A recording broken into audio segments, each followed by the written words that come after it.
erotização precoce, transtornos comportamentais, violência, transtornos alimentares, obesidade infantil e estresse familiar. Esses são alguns dos problemas que podem ser desenvolvidos na infância pela influência dos meios de comunicação. As crianças são, provavelmente, o público mais vulnerável ao estímulo de mídias como publicidade, jogos, desenhos, filmes e séries. É sobre essa temática que discutiremos hoje neste podcast, com um foco nos impactos da publicidade infantil e de produtos audiovisuais com conteúdo violento destinado às crianças.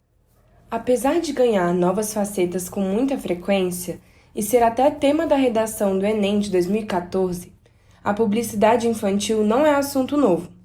A partir de meados da década de 1850 até 1950, com o advento da chamada Era da Infância Protegida, a primeira idade passou a ter a característica que conhecemos hoje. As crianças foram protegidas, tiradas das fábricas e colocadas em escolas. No Brasil, a publicidade infantil ganhou força e visibilidade nas décadas de 70 e 80, tanto na TV aberta como em jornais e revistas. Nesse período, os comerciais infantis eram difundidos repetidamente nos meios de comunicação, sem restrição de horário ou quantidade. Na TV aberta brasileira, que tinha o período da manhã dedicado à programação infantil, os comerciais utilizavam uma linguagem chamativa para falar diretamente com o público-alvo, as crianças. Com o uso de frases chicletes, as propagandas incentivavam os pequenos a desejarem o que estava sendo divulgado e a pedirem aos pais, os donos do poder de compra, que eram influenciados a comprar o produto. Um exemplo do uso de frases imperativas é a propaganda da tesourinha sem ponta, dos personagens Mickey e Minnie Mouse, da Disney. Eu tenho, você não tem! Eu tenho, você não tem! Eu tenho! Chegaram as tesourinhas Mickey e Minnie da Mundial, só você ainda não tem. O comercial gera no telespectador mirim um sentimento de inferioridade por não possuir a tesourinha sem ponta e desperta nos pais a necessidade de comprar o produto para os filhos. Os meados da década de 1990 no Brasil foram marcados por propagandas que faziam uso de artifícios como adultização, competição, supremacia e sedução em conteúdos direcionados a crianças. Um exemplo é o comercial da marca de chocolate branco Laca, transmitido em 1989. Nessa peça, um menino aparece na porta da casa de uma garota com o chocolate da Laca, enquanto a mesma ensaia sua fala para quando encontrá-lo. Oi, eu demorei muito. Depois, os dois se beijam enquanto dividem o chocolate. A propaganda sugere maturidade e adultização, que podem influenciar o comportamento de crianças que consomem o conteúdo. Se antes a publicidade infantil era focada na televisão, atualmente, com o advento de novas tecnologias da comunicação, as crianças são, desde muito novas, bombardeadas com informações a todo momento. Além de ser comum o uso de smartphones, computadores e tablets pelo público infantil, para lazer, as tecnologias também passaram a ser usadas como meio educacional.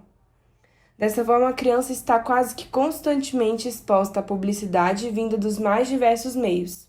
E as grandes empresas sabem que o público infantil está presente nos canais de comunicação e recebe informações 24 horas por dia.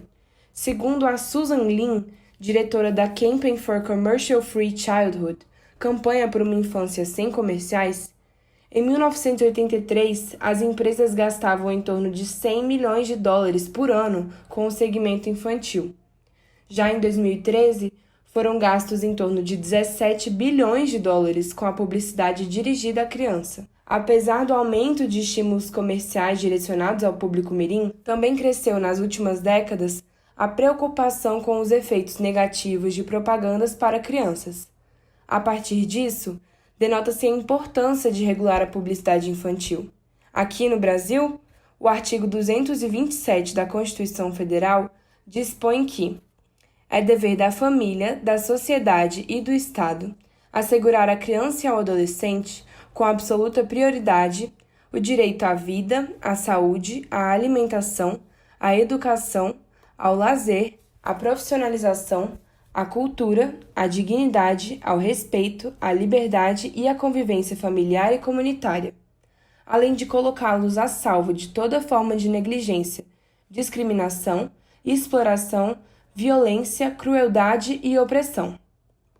Segundo o programa Criança e Consumo, o Brasil também possui outras 9 normas vigentes para a regulação da publicidade infantil, dispostas em legislações e na Convenção das Nações Unidas sobre os Direitos da Criança, no Código de Defesa do Consumidor, no Estatuto da Criança e do Adolescente e na Resolução de número 163 do Conselho Nacional dos Direitos das Crianças e dos Adolescentes, o CONADA, que considera abusiva a publicidade e comunicação mercadológica dirigida à criança. Apesar disso, é comum encontrar publicidade infantil que desrespeita a legislação. Em 2012, no World Nutrition, a Organização Pan-Americana da Saúde publicou um documento sobre a promoção e publicidade de alimentos e bebidas não alcoólicas para crianças da América. A recomendação é que a implementação de novas publicidades leve em conta a saúde. Para eles, pensar em uma campanha de marketing consciente é importante na luta contra a obesidade infantil. Quando se fala na regulação da publicidade infantil, alguns projetos de lei tratam sobre o assunto.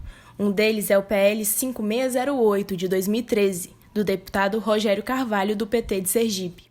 O projeto foi inserido ao PL 4815, de 2009, e espera parecer da Comissão de Seguridade Social e Família para ir para o plenário.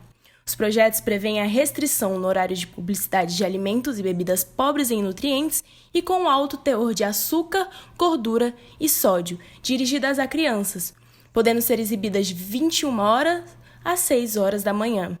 Além disso, elas devem conter o aviso sobre os males da obesidade e não usar celebridades ou personagens infantis na comercialização, e nem incluir brindes, brinquedos ou itens colecionáveis. O Conselho Nacional de Autorregulação Publicitária, o CONAR, é contrário à proibição total da publicidade dirigida ao público infanto-juvenil, mas em 2006 concordou que esse público deve ser protegido e estipulou novas recomendações na seção 11 do Código Brasileiro de Autorregulamentação Publicitária. As propagandas devem refletir cuidados especiais com a segurança e boas maneiras, não desmerecer valores sociais, não podem associar o público-alvo a situações de perigo. Não é permitido proporcionar superioridade ou, na sua falta, inferioridade, como no caso das tesourinhas do Mickey. Além disso, é vetado o uso do formato jornalístico para não ser confundido com notícias, e é proibido dirigir apelo imperativo de consumo diretamente à criança. É importante lembrar que decisões do CONAR são apenas recomendações e que ele não é um órgão estatal, nem tem poder de polícia, não multa e nem elabora as leis. Você viu alguma propaganda que não segue as recomendações previstas pelo CONAR? É possível entrar com pedido de retirada. Para isso, é preciso registrar a queixa pelo site conar.org.br, com a identificação de quem está fazendo o pedido. As denúncias anônimas não são consideradas e não existe um número mínimo de queixas para que a denúncia seja acatada. Depois de enviado, o pedido será avaliado pelo Conselho.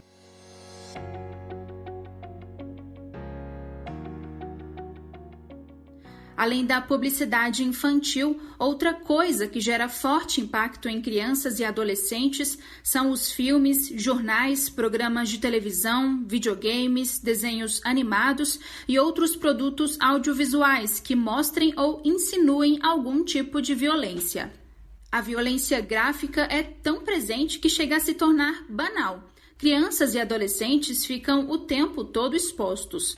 Algumas pessoas acreditam que assistir à violência não traga nenhum prejuízo à criança ou adolescente.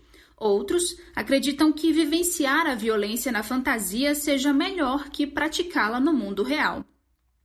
A psicóloga Paula Inês Cunha Gomide conduziu um experimento para tentar responder a essa questão. As informações a seguir foram baseadas no artigo A Influência de Filmes Violentos no Comportamento de Crianças e Adolescentes, escrito por ela. Além de professora na Universidade Federal do Paraná, Paula é doutora em Psicologia Experimental pela Universidade de São Paulo. coordenadora do mestrado em Psicologia da Infância e Adolescência e professora de Metodologia de Pesquisa na graduação e pós-graduação de Psicologia da UFPR. Também entrevistamos a formanda em Psicologia pela UDF, Jéssica Salazar, para contribuir com a discussão sobre o assunto. As pessoas nascem agressivas ou se tornam? Muitos estudiosos realizaram experimentos para tentar responder a essa questão no início do século passado. A espécie humana, assim como as outras espécies do planeta, é programada para viver com harmonia em seu meio ambiente, desde que as condições sejam favoráveis. Alterando o habitat natural através da privação de alimento ou espaço, da retirada do afeto ou dos cuidados parentais, provocando dor física ou psicológica.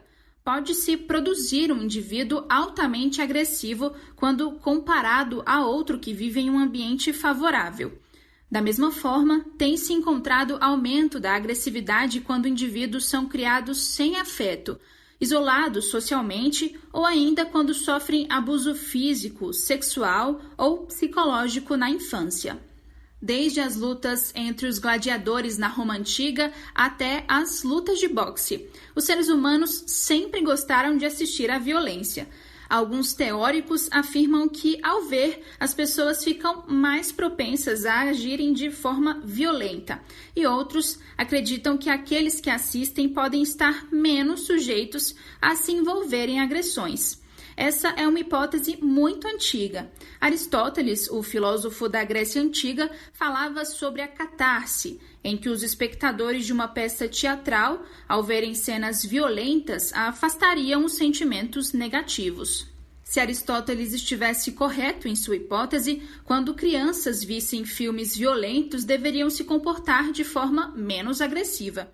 Jéssica, você pode explicar um pouquinho como que esses filmes, desenhos, as séries e os games também violentos podem influenciar as crianças e adolescentes? Isso pode acontecer mesmo? Como? Pode, principalmente a depender da faixa de idade, né? Crianças entre 0 a 6 anos, elas não têm capacidade de diferenciar a realidade do mundo virtual. Então, elas acabam misturando muito essa questão do que é a realidade e do que é o mundo virtual. De 6 a 12 anos, essas crianças elas estão começando a formar os conceitos dela de mundo. Assistir a esse tipo de programação, ter contato com esse tipo de programação, as fazem compreender que o mundo externo é dessa forma. E isso pode gerar muitos problemas. Está relacionado com questões da baixa autoestima, agressividade, dificuldade de obedecer regras. As pesquisas psicológicas mostraram 3 grandes efeitos dos filmes violentos.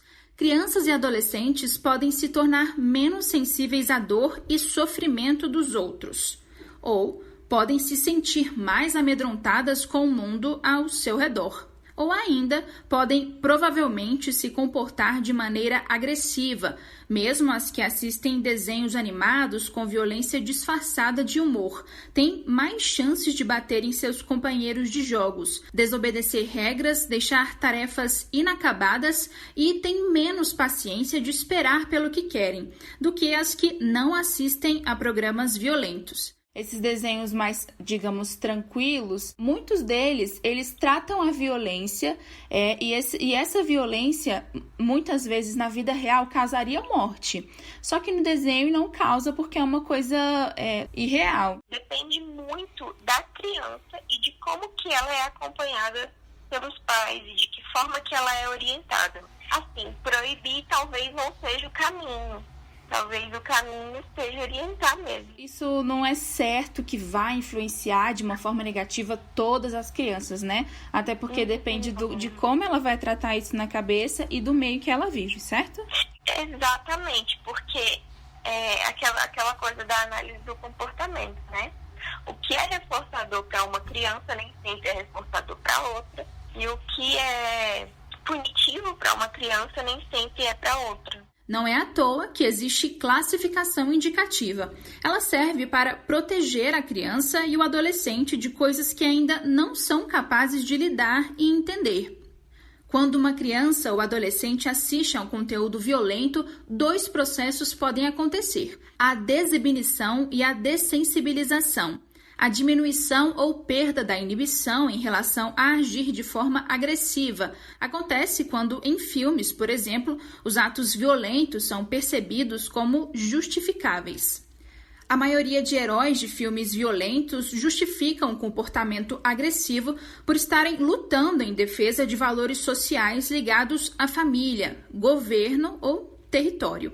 Essa justificativa permite que os espectadores, com o tempo, deixem de considerar aqueles comportamentos como fora do normal e até podem aceitá-los como uma maneira apropriada para resolver problemas da vida real. E talvez esse efeito negativo, ele se mostra, dá para saber, né, se mostra mais em meninas ou meninos, ou se não é seletivo? Então, pesquisas mostram que tem mais propensão de ser meninos, né? Mas até por conta da estrutura hormonal do homem. O homem, ele normalmente tem mais testosterona, que é um hormônio que ativa neurotransmissores da agressividade. Então, o homem em geral, isso nem é uma questão machista, é uma questão biofisiológica, ele tem mais propensão a ser mais agressivo do que a mulher. Porque a mulher é mais influenciada por estrogênio e progesterona. Os homens imitam mais o comportamento agressivo que as mulheres, já que as meninas aprendem muito cedo que é um comportamento indesejável para meninas. Além disso, elas têm poucos modelos para imitar, já que os personagens femininos violentos são bem menos em comparação com os masculinos.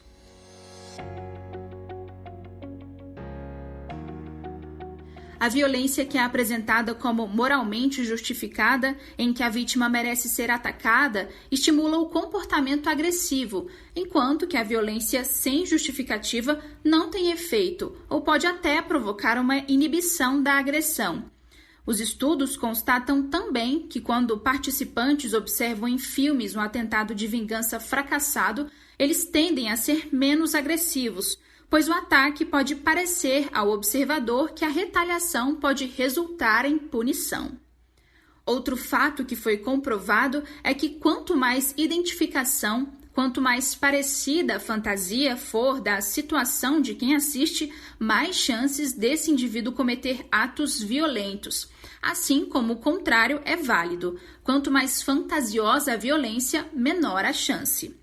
Por exemplo, crianças que observam outras crianças sendo agressivas ficam mais tolerantes ao comportamento violento, embora filhos de pais agressivos e rejeitadores sejam mais agressivos que os que veem filmes violentos. Paula Gomide cita no seu artigo alguns experimentos que os cientistas usaram para responder algumas questões já abordadas aqui. Um deles consistiu em verificar o que as crianças responderam nos questionários depois de assistir a filmes. Era uma ficção com cenas com violência doméstica e outro um documentário mostrando violência policial. As crianças consideraram mais aceitável a violência policial que a doméstica. As crianças mais velhas rejeitaram mais a violência que as mais novas, e as mulheres rejeitaram mais que os homens. Em outro estudo, fizeram testes com filmes violentos e não violentos. Um dos fatos que se verificou é que filmes violentos que foram interrompidos por comerciais, as crianças apresentaram um comportamento mais agressivo do que as que assistiram a filmes não interrompidos. Isso pode acontecer porque os comerciais interrompendo o filme são uma fonte de frustração, e uma das causas da agressão é a frustração. Não foi encontrada diferença em relação à agressividade das crianças entre o documentário e a ficção. Outro fenômeno interessante é o chamado habituação, quando se assiste a um mesmo filme violento repetidas vezes. Ele deixa de causar o efeito de quando foi observado pela primeira vez. Quando as crianças assistem a esses filmes, são instruídas pelos pais que aqueles atos são errados. Elas tendem a agir menos de forma agressiva que as que não recebem nenhuma orientação. Uma das críticas sobre esses experimentos é que eles foram feitos em um ambiente artificial. Os indivíduos não reagem automaticamente ao ambiente, mas contam com uma espécie de filtro de compreensão e interpretação. É muito comum que terapeutas fracassem no atendimento de jovens infratores e agressivos, pois o objetivo é ensinar eles a viverem felizes em um meio social desfavorável. Muito além disso, é necessário renovar os sistemas que produzem, modelam, reforçam e mantêm a má conduta.